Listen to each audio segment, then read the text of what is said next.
Hello and welcome to Nat Chat. I'm Mirella Rich. Today our guest is Helen Warren, Coordinator of Heart to Heart Soup Kitchen in East Brunswick. Welcome to the program, Helen. Thank you, Mirella. Can you tell us, how did Heart to Heart Soup Kitchen start? It started by a group of 4 parishioners from Our Lady Help of Christians in East Brunswick. They were attending a Catholic Mass in the city one Sunday evening, and after they came out they were approached by a homeless person asking them for help. So they took him for a meal, and they were so impressed with the way they felt and the way this happened that they went away and decided that they really wanted to do something to help people who were homeless in some way.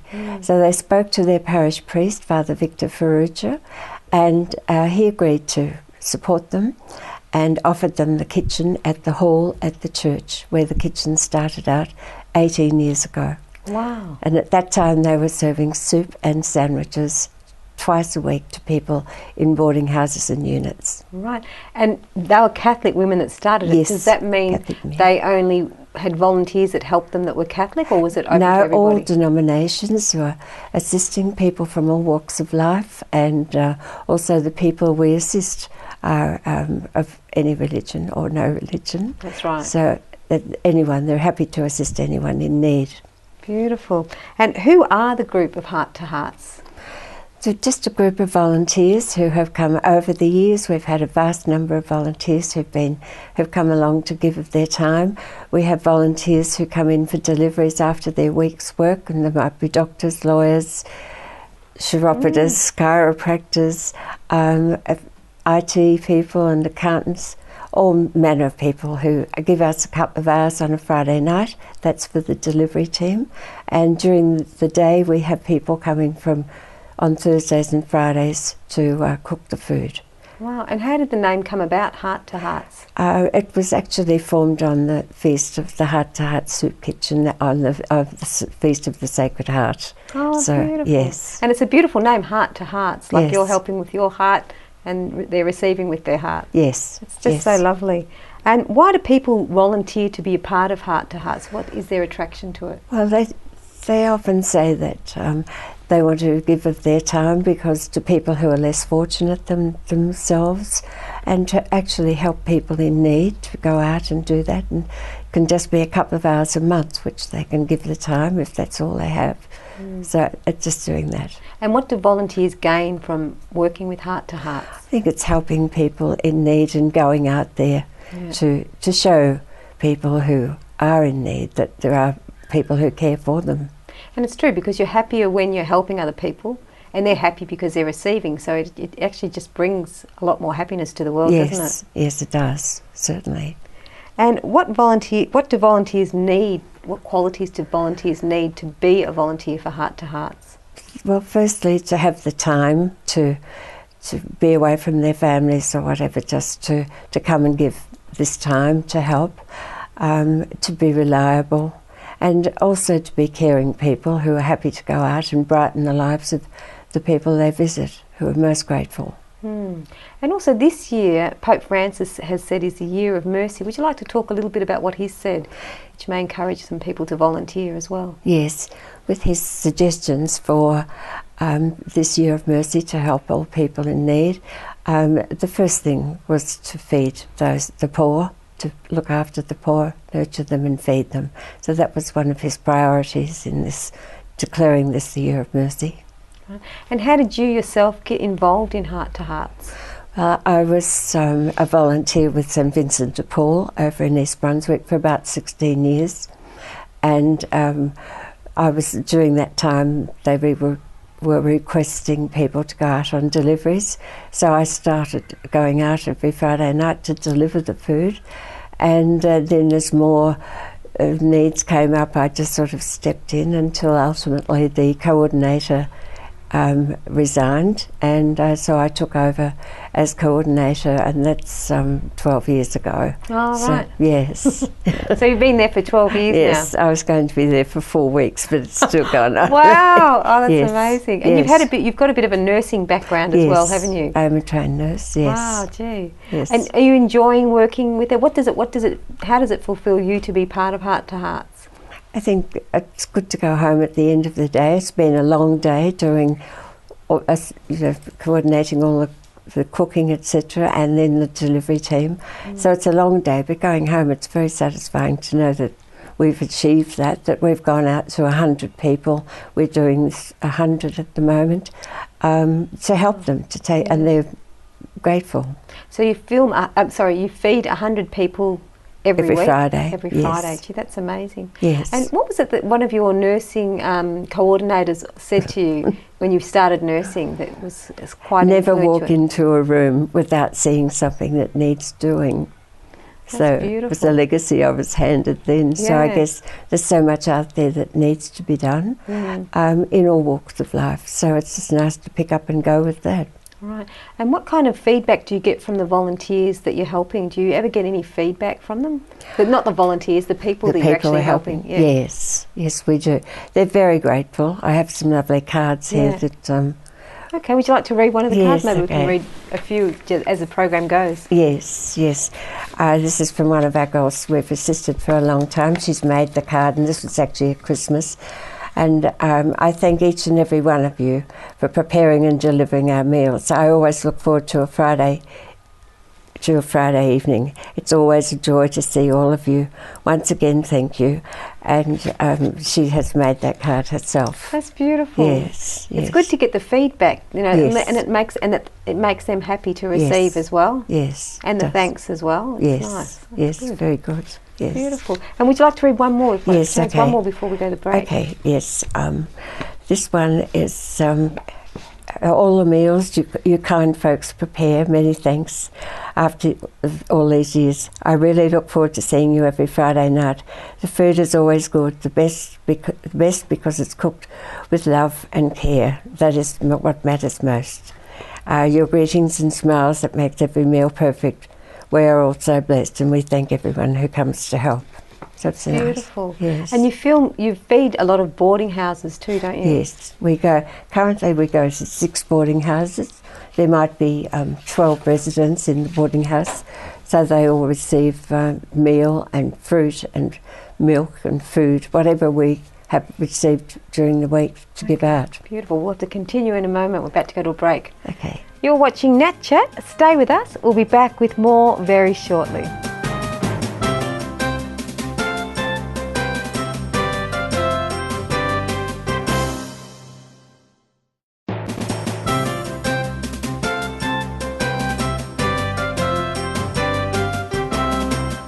Hello and welcome back to Nat Chat. I'm Mirella Rich. If you've just joined us, we're here with Helen Warren, who is coordinator of Heart to Heart's Soup Kitchen in East Brunswick. Welcome back to the program, Helen. Thank you, Mirella. And before the break, we're talking about the food that you deliver to these people. Where do you get all the food from? We pick up food from the Food Bank Victoria, which we pay a handling fee for that, but they supply us with all manner of food stuff, fruit and bread and what have you. And we also receive food from Second Bite, which has been operating for 10 years. It was founded by Simone and Ian Carson. They were so concerned about the amount of food which was being thrown out. And so they have a vast group of volunteers, and they're in every state in Victoria, in Australia. Wow. Sorry, yes. So they're picking up the food. They have volunteers picking up the food from markets. They receive food from Coles. We even have food from the MasterChef pantry, the MasterChef kitchen, and from their show. Yeah. So we have the quality of our food has improved tremendously. Wow, we are called a soup kitchen, but we no longer serve soup except for the lunch on a Thursday because we have such good food. That's so beautiful, isn't it? And yes. It's so beautiful that all these people in these positions are willing to help, you know? Yes. It's lovely to see everyone pulling together to help others, you know, less fortunate. Yes. That's wonderful. Yes. And what do the volunteers need to do as part of their job, I guess, as a volunteer? Yes. They come in to prepare the food for the lunch on a Thursday, and then to prepare what we're going to send out on the Friday. They come in about 11 o'clock, and this seems to suit volunteers for mothers who have children at school, because they can be home to pick up the children after school. They come in, they've got the children ready for school and off to school, and then they can come in and just help with that. And it's a very happy atmosphere. Yeah. They enjoy it. I have 2 girls who come from Eltham to over there, and they call themselves the potato princesses because they'd never peeled potatoes for 100 people ever in their lives, and so it really, yes. So they come in about every 6 weeks, and we really appreciate all of our volunteers tremendously. So they come and prepare those meals, and it's put into containers and takeaway containers, and taken out that night by a delivery team. Yeah. And these delivery team people arrive at 6, and they're briefed about the runs. We have runs that are standard runs that go 3 runs to go out to these people, and so they're briefed about that, and they depart generally about 6:30, and they're basically back about 8 o'clock after they've been to deliver the food. Okay. There's always some people who like to have a talk to them, and so it's really a good visit for them. That's good. And so so most of the people, well, a lot of the people come, they volunteer, they actually make the food. So it's like home cooked meals all together, you do that. Yes. And then you have another group of volunteers who actually take all the food out to all the places. Yes. Wow. And what places do you take the food to? Currently we're going to 6 boarding houses, and they range, they're in Carlton, Moonee Ponds, Essendon, Coburg. So we have been attending these boarding houses from day one, and we did have others, but some of them have no longer exist. So we go there, and then we go to people in units, in maybe high-rise buildings that delegate. We have spoken to these people and assessed that they are in need of the food, so it's delivered to them. So it's a regular run for each of the teams. Okay. And you've been doing it for how many years now? 12. 12 years. And so you would have... are there people that have had it for the whole 12 years that you've been working there? Yes. Wow, so you would have developed some kind of rapport with them by now. Oh, yes. Gee. Yes, it's very good. Oh, isn't that lovely? Gee. And you find it fulfilling, and all the other volunteers, they find it fulfilling? Yes. Yeah. Volunteers do come back, and they're always very interested. Quite often they'll phone me when it's their off week or something to inquire whether someone's home from hospital or going to hospital or what's happening, so they follow them. And have an interest, so it's good. That's beautiful. Yes. And sometimes you might turn up to these places, and you told me off camera that they say here the happy people are coming or something like that. Yes. That's nice. They're waiting for us. Yes. So they call you the happy people. So you come in with joy and bringing the food, and then they're happy to receive it. Yes. Gee, that's a lovely thing you're doing. When do you require volunteers? When would you need them by? Well, we're always looking for delivery team for people who could come in about 6 o'clock on a Friday night and just give us a couple of hours to go out and deliver. Okay. Do they need to have a licence? Will they be driving? They can. They can be a passenger. We have 3 drivers and 3 volunteers with them. Right. Sometimes, if we have extra, we have a couple of other people going out. But knowing how precious time is for everyone, 6 people is adequate. Yep. Okay. So you need people to volunteer to drive or volunteer to deliver the food? Yes, to help and deliver. Also to help cook the food as well? You want to help that as cook. well? Yes. Beautiful. And it's all cooked at Brunswick in the kitchen there? Yes. And set out. Oh, that's lovely. And what days do you need these people? Thursday, lunch, and Friday to prepare. And that's at 11 o'clock. Tell us about the day-to-day runnings of Heart to Heart's Soup Kitchen. We really operate on Thursdays and Fridays. That's the main day. Now, on Thursday, Don, my assistant coordinator, and a helper are going to pick up the food from food bank and Second Bite, etc., and they'll bring it back to the kitchen and store it as necessary. And then we have the volunteers coming in on Thursdays and Fridays. Now, people often have excess food to donate, and so they go online to soup kitchens, look up soup kitchens, and names like ours come up, and they'll phone and say we have excess pasta or bread or something which is not cooked, which is regular food.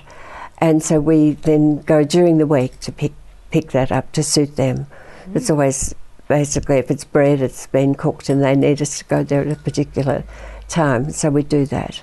And then apart from that, then it's the operation on Thursday for the lunch and Friday for the preparation and delivery. So they're the 2 days mainly that we're working. Right. And you get fresh bread from the bakery as well Yes, at the end of the day, yes, don't you, to yes, deliver to them? Yes. Well done. It's so good. Well, we're going to go to a break now. You're watching Nat Chat. Stay with us. We'll be back with more very shortly.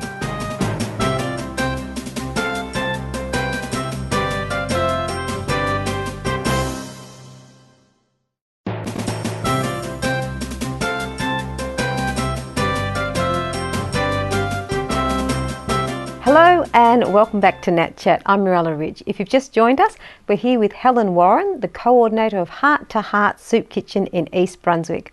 Welcome back to the program, Helen. Thanks, Mirella. Now, can you tell us, how would people volunteer? How do they go about volunteering if they feel this need to be a volunteer in this ministry of volunteers? We are on Facebook, so people can access us there, and that is Heart to Heart's Soup Kitchen.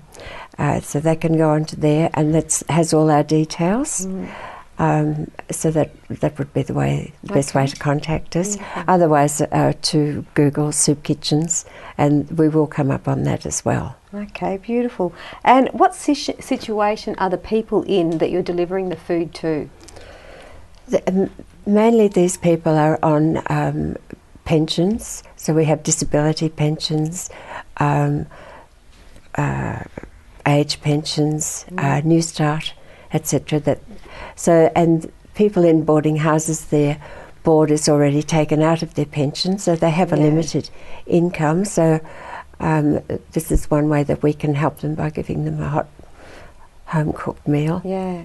And tell us about the funding. How do you manage with the funding, and do you need more funding? And if people want to donate money, where do they donate it to? We have received funding for the last 2 years from the Franciscan Friars, because their mission in life is to help the poor, feed them, and they're happy with the way that we're going out to help. So they have very kindly supported us, and we also receive donations from other people, as from private donors. Well, that's good. Yes, yes. And how would someone donate money? They would just contact you through the Facebook page? Yes. Okay. And also, how many volunteers actually deliver the food and cook the food, and how many volunteers are needed in these roles now? Well, currently on a Thursday we have a list of 8, so we only need probably about 4 people, 3 or 4, to help in that situation. On a Friday to cook the food we have a list of 10 people who alternate and come in. Some of us are there every week.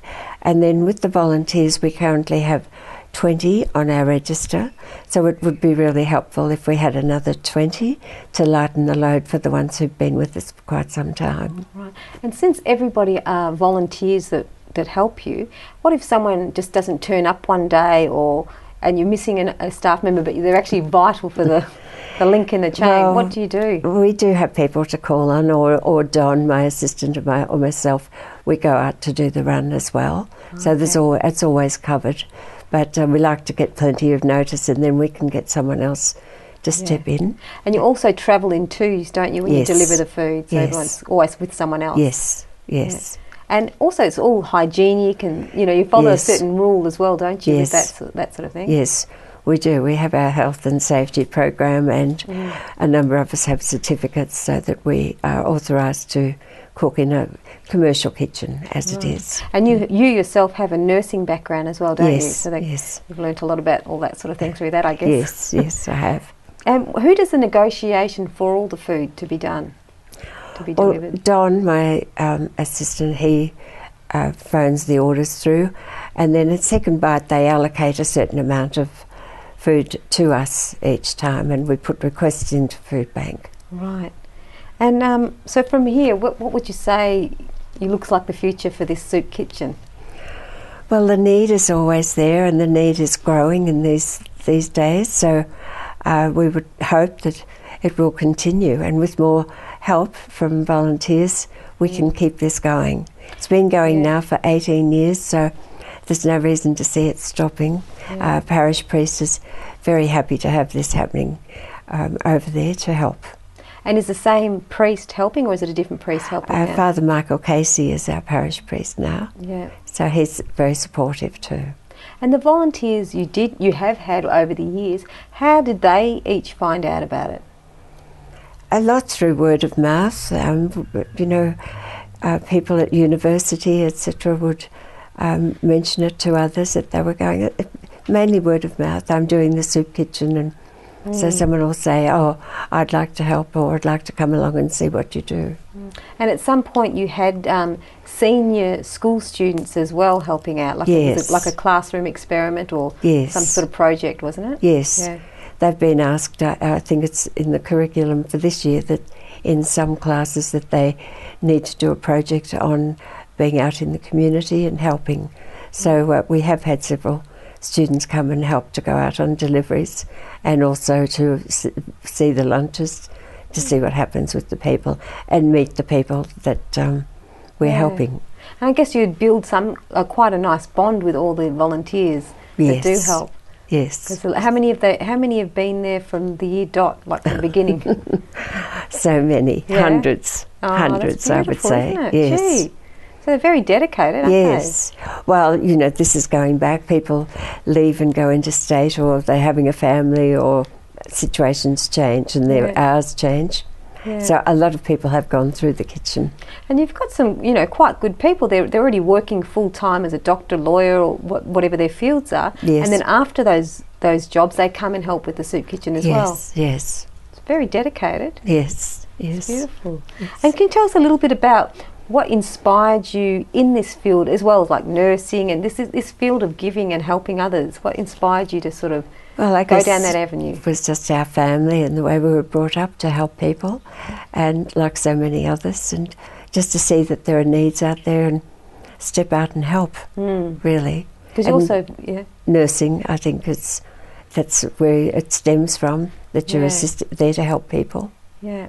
And you also help a lot as well in the church, at your local church too, I do volunteer, yes, there. So that's helpful, helping the priests and organising things at the church and cleaning up. Yes. I guess it's a responsibility for all of us, if we are in church, to help out where we can. Yes, it's so good to see people just step out from what they're doing and see a need. Yes, yeah, I remember we had this chat off camera, and we were talking about the cleaning in the church, helping with the cleaning. I was in Mass yesterday at a different church, and this girl came up to the lady that I was talking to and said, "Look, have you got a vacuum cleaner?"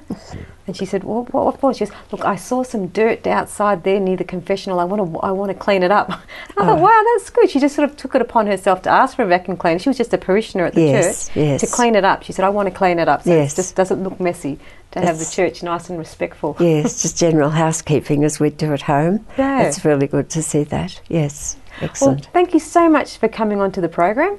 Is there pleasure. any last words you want to leave our viewers with? Oh, it's just been a pleasure to meet with you and to be able to talk about our Heart to Hearts kitchen. Beautiful. Thanks so much. Thank you, Helen.